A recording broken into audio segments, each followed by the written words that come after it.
March 7, 1965, Selma, Alabama, the Edmunds Pettus Bridge. 600 Black Americans organized, peaceful, as we are mostly.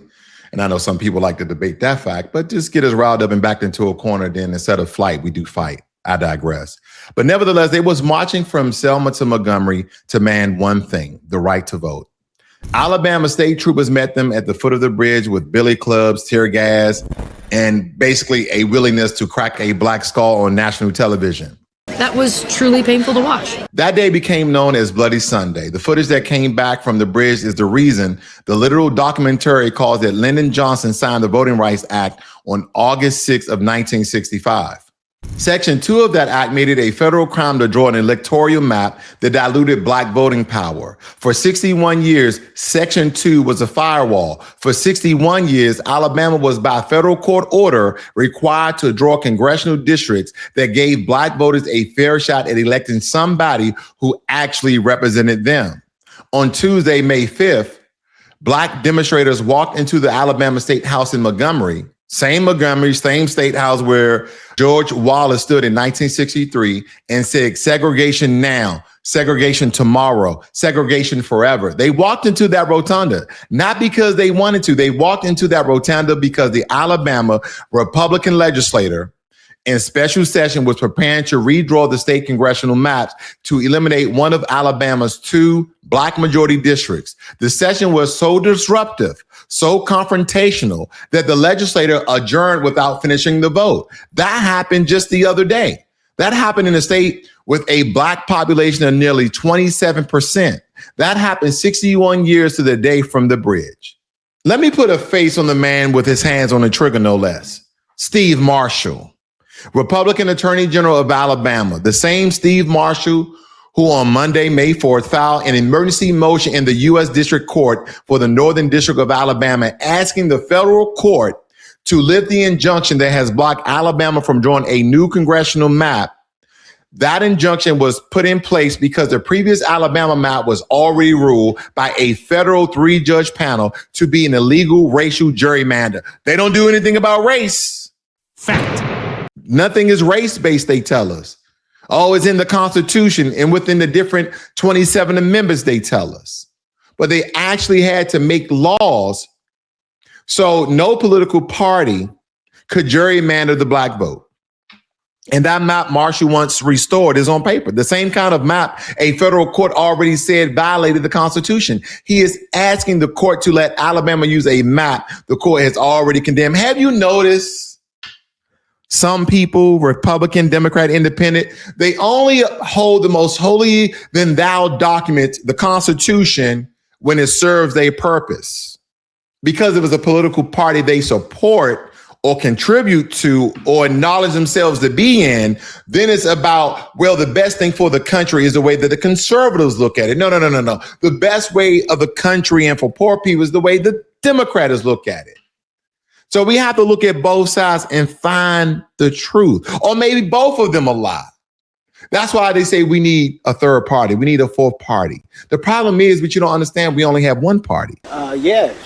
So creating another party would be 2 parties, okay? And that may be, depending on who's running it, who starts it, who organizes it, etc., would be the party of the people.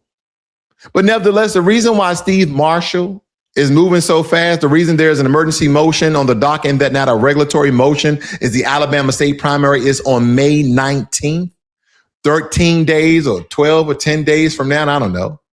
Marshall and Governor Kay Ivey want a new map seated in time for the May 19th ballot. That's why this is urgent. They want voters to walk into a polling place using a redrawn district that has not yet been declared legal by a single federal court. Again, rob, steal, fraud, scam. This is what they do.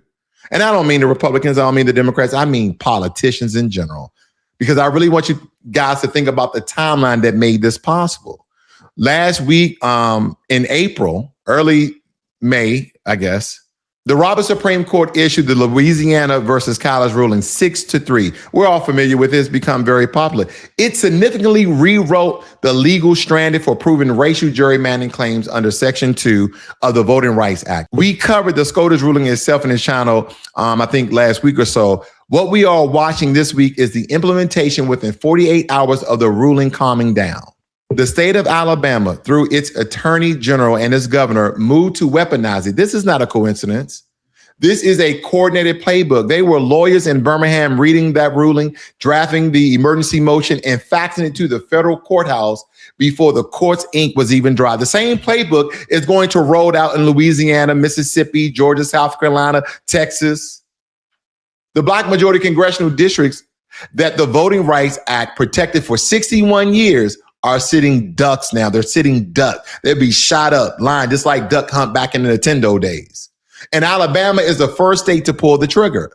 Because if you name the seats that Alabama is targeting, the Alabama 2nd Congressional District is currently held by Representative Shomari Figures, a Black Democrat who took office back in 2025 after a federal court ordered Alabama to draw a second Black majority district. The Alabama 7th Congressional District is currently held by Representative Terri Sewell, the only Black Democrat Alabama has elected to Congress in the modern era. Sewell has held that seat since 2011. Both are on the Steve Marshall's drafting table this week. The map Marshall once restored is structured to eliminate one of those two seats by absorbing its Black voters into a sea of rural white Republican counties, diluting their voting power until the seat flips into a white Republican in a single election cycle. The seats that Black Alabama protested for, marched for, and bled for, the Edmund Pettus Bridge seats, are being drafted out of existence in a special session that adjourned yesterday under protest, or I think it was a couple of days ago. But I really want you guys to hear me on this, because the protesters in the rotunda yesterday, or the other day rather, were not random. They were veterans of Black voter organizing in Alabama. They are the spiritual descendants of the people who were on that bridge in 1965. And the lawyers fighting Steve Marshall are not random either. They are the Legal Defense Fund. The organization is founded by Thurgood Marshall. It is in the court right now this week, I believe, arguing that the federal injunction has to hold. The U.S. District Court for the Northern District of Alabama is going to rule on this emergency motion in the next few days. If the federal court rules with Marshall, the May 19th primary happens on a map that may yet be reversed by a higher court, and Black Alabama gets to vote on its own erasure. If the federal court holds the injunction, the May 19th primary happens on the existing 2 Black districts map, and the fight moves to the federal 11th Circuit on appeal. Here we go again. Either outcome buys Black Alabama exactly 1 election cycle, maybe 2. Because the larger truth is, for the first time since 1965, the Federal Voting Rights Act is no longer a meaningful firewall. The fight is now state by state, court by court, primary by primary, deadline by deadline. 1965, hundreds of peaceful protesters marched across the Edmund Pettus Bridge in Selma. They were beaten on what is now known as Bloody Sunday. Good evening. I'm Sydney Spencer. CBS 42 News reporter Charlize Ramos watched thousands today recreate that march and honor those who were there. 61 years ago, around 600 foot soldiers marched across this bridge fighting for the right to vote. Today, thousands follow in their footsteps, not just to honor and remember them, but to show that all these years later, there's still work to be done. On the Edmund Pettus Bridge today, you could hear singing, the crowd chanting, and see thousands of people marching. While this scene looks different than the one 6 decades ago, foot soldiers like Annie Pearl Avery say she is still fighting for equal rights today. We stopped working. We got comfortable. And we're back in the same shape we were in almost then, except we're a little bit more knowledgeable. Most of us are. And I think at this time we're going to fight harder. New generations say they are ready to continue that fight because of Avery and other foot soldiers. They gave us voting rights and basically everything they didn't have. Because if they didn't walk across this bridge, no movements would have been made for us to be living free and non-segregated any longer in the state of America. And signs throughout the march reading "It's About Us" show how this fight isn't just one of the past. with local leaders echoing that message, saying, "This meeting is more than just a walk across a bridge. This meeting is an expression of our sincerity, our love for our democracy, and our love for opportunities we have, and our determination not to lose it." Even though many gathered today to honor civil rights leaders, one voice was deeply missed. We miss and mourn the passing of our Reverend Jesse Jackson, because he's been here almost every march we've had across the bridge since we started it. And that's a big loss, and it can't be replaced. But even as they remember Jesse Jackson and those who helped lead the movement, the message to never forget what was fought for remains the same years later. Very powerful piece that the young guy gave, as well as the older lady who seems to be a child, roughly during that time, 60 years ago, where they were fighting for it. And what we need to understand about that video is that they're fighting for actual something because of rights that we didn't have. And we're going to need the power of the youth. See, we need to be informing. We need to be teaching our youth about politics at a very early age, and what a lot of these laws on the books actually did for our people here in this country, because we are Americans. We've been Americans ever since America was America. But see, even through the 50s, the 60s, the 70s, the 80s, the 90s, even in the 2000s, you will have some people who are racist, who their ancestry doesn't date back to the Native Americans, the ancestral Americans, the natives of this land, the Aborigines of this land. Their people come from Europe. Their people come from Asia. Their people come from Australia. Their people come from South America. And this is what we need to understand, that we have been here prior to the country we have been here even before the country was established. And those protections we used to assume were permanent are being relitigated in emergency motions filed in less than 72 hours. And by this time, it's probably 96 to a week. The system that made Terri Sewell possible has been weakened to the point where it cannot guarantee her successor. The system that made Shomari Figures possible after 150 years of zero Black congressional representation in Alabama is being unwound before he finishes his first term. So let me give you the work first. If you live in Alabama, you check your voter registration today. Right now, Alabama has been quietly purging voter rolls under a March 2026 executive order from Governor Ivey.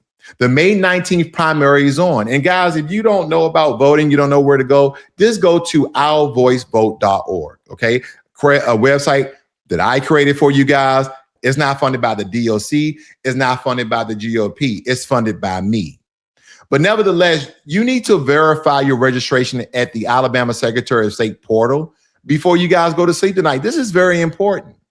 And second, if you live in Alabama's 2nd or 7th congressional district, you research your sample ballot. The Alabama primary affects which candidates appear on the November ticket. A primary you skip is a journey you have already lost. Third, if you live anywhere in the county, you donate or volunteer with the Legal Defense Fund and the Alabama State Conference of the NAACP if they're actually doing the work. Those are the two organizations actually in court this week, in these past week rather, to hold the injunction. They need money, they need attention, they need volunteers. The federal court is going to read both the briefs and the headlines. We do not perform outrage on this channel. You already know what I'm about to say. We diagnose power. And the diagnosis on Alabama this week is playing 61 years after Bloody Sunday. The same state house in the same city in the same state is moving to do legally what the troopers tried to do physically on that bridge. The federal floor is gone. The state level fireworks are crumbling. The legal aid organizations are now the line. The Pettis Bridge marchers did not march for one election. They marched for a permanent right. The right is being relitigated this week. Make sure your name is on the docket. Make sure your check is in the mail. Make sure your ballot is in the box on May 19th. We don't need to grieve. We don't need to fear. We don't need to be scared of anything. We need to organize, litigate, and register. And every district they gerrymander out is a piece of Bloody Sunday they get to walk back.